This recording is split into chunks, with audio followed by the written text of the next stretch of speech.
देखिए, आज का जो कार्यक्रम है 2 दिन का, आज का और कल का, ये मेरे कार्यक्रम है टोल पे जो भाई बैठे हैं तपस्या कर रहे हैं उनके दर्शन करने का।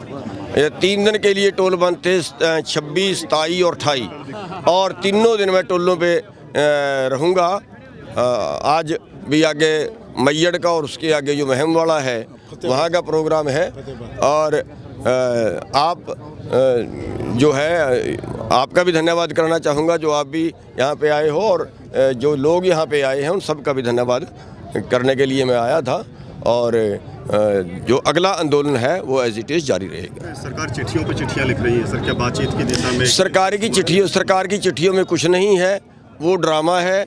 हम वहीं पे बैठे हुए हैं, सरकार जब मर्जी बुलाए हम जाने के लिए तैयार हैं। 5 बार बुलाए, 5 बार गए। अब वो दुष्प्रचार जिस तरीके से उन्होंने शुरू कर दिया है कि किसान जिद पे अड़े हुए हैं, किसान बात नहीं मान रहे हैं, हम तो सारा कुछ मानने के लिए तैयार हैं, ड्रामा कर रहे हैं। मैं आपको बता दूं कि हमारी 2 तरह की मांगे हैं। एक MSP के गारंटी का कानून बना दें, और दूसरा ये जो 3 अध्यादेश से कानून बनाइए वापस ले लें। अब मैं इन पे तो वो आ नहीं रहे, अमेंडमेंट करा लो, उस पे भी ड्रामा कर रहे हैं। जो चिट्ठी उन्होंने भेजी, ये काम स्टेट सरकार देखेगी, वो काम स्टेट सरकार देखेगी। अरे भाई, जब स्टेट सरकार ही सारा देखेगी तो आपने कानून क्यों बनाए? देख लेती फिर स्टेट सरकार।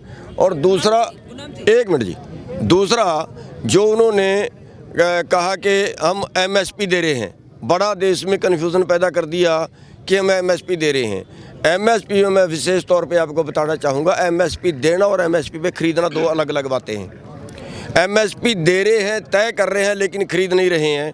और मैंने इस पे अमित शाह जी से क्वेश्चन किया था कि अमित शाह जी ये बताइए कि आप 23 फसलों का MSP तय करते हैं, क्या आप 23 की 23 फसलें जितनी देश में पैदा होंगी आप खरीदोगे?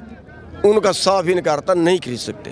दुष्यंत चौटाला ने मध्यस्थता का एक प्रस्ताव दिया है। हमें दुष्यंत चौटाला की मध्यस्थता की कोई ज़रूरत नहीं है, वो अपनी मर्जी से मध्यस्थता करें ना करें।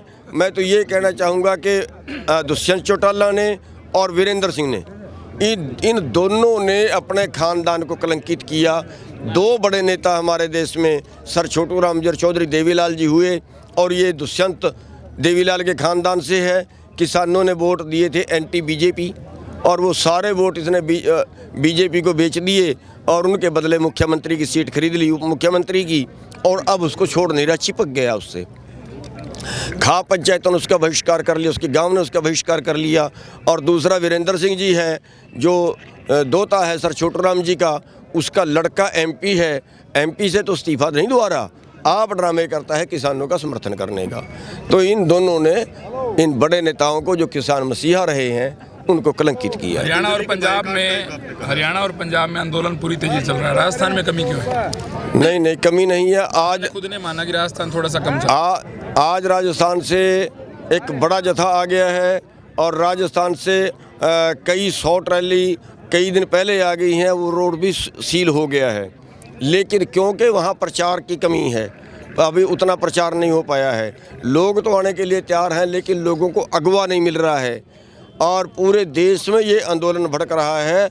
आप यकीन मानिए, मैं बिहार में गया था, बिहार के लोग भी आंदोलन करने के लिए तैयार हैं। पतंजलि के बायकॉट का आपने जिक्र किया जी, हमने पतंजलि का, अम्बानी का, अडानी का, जो इनके प्रोडक्ट हैं वो बहिष्कार उनका किया है कि ये जो लोग जो हैं वो कारपोरेट बन गए हैं, ये देश के लोगों की जेबें काट रहे हैं, और जो भी लोगों की जेब काटेगा हम उसका बहिष्कार करें। जो बायकॉट किया गया था जियो का सर, उसका कुछ डाटा आया है कुछ इस तरीके की? डाटा तो नहीं आया, लेकिन लाखों लोग हैं जिन्होंने सिम बंद करा दी। अगली रणनीति क्या रहेगी आप? अगली रणनीति मीटिंग में तय होगा, और वो मीटिंग आज थी, मैं उसमें पहुंच नहीं पाया हूँ। बंद हो जाएंगे पूरे अब जी? कल से टोल पूरे बंद कर दिए जाएंगे, आगे के लिए भी? नहीं, अभी पूरे बंद हैं, लेकिन कल लोगों की राय लेके हमने पोस्ट भी डाली, उसके पे विचार ले लेंगे, और अभी आपके सामने लोगों से विचार लिए, उसका कल फैसला करेंगे। 1 महीना हो गया है सर, अब तक कितने किसानों की शहादत हुई है, कुछ आंकड़ा? देखिए, आंकड़ा तो नहीं है, पर 35-40 से ऊपर हो गया है। बहुत किसान शहीद हो गए हैं उसमें, और 2-3 किसानों ने तो दवाई वहाँ पे खा ली, और एक बाबा राम सिंह जी, वो जो है अपने आप को गोली मार के शहीद हो गए। तो बड़ा एक दुखदाई वो घटनाएं हैं, क्योंकि एक 16 साल का बच्चा गुजर गया, एक 18 साल का बच्चा गुजर गया, अकेला ही था परिवार में। तो बड़ी दुखदाई घटनाएं हैं। लेकिन सरकार को तरस नहीं आ रहा है। सर आखिरी सवाल, संवाद से ही हल निकलेगा या फिर कुछ 4 कदम दिल्ली की तरफ किसानों को बढ़ाने पड़ेंगे? देखिए, संवाद तो हम करने के लिए तैयार हैं। सरकार ने संवाद बंद किया हुआ है, लेकिन एक तो तय है कि सरकार कुछ और करवा के मानने की शराफत से मानने वाली नहीं है। हम इंतज़ार कर रहे हैं, लेकिन सब्र की भी एक हद होती है। जी, सबका धन्यवाद।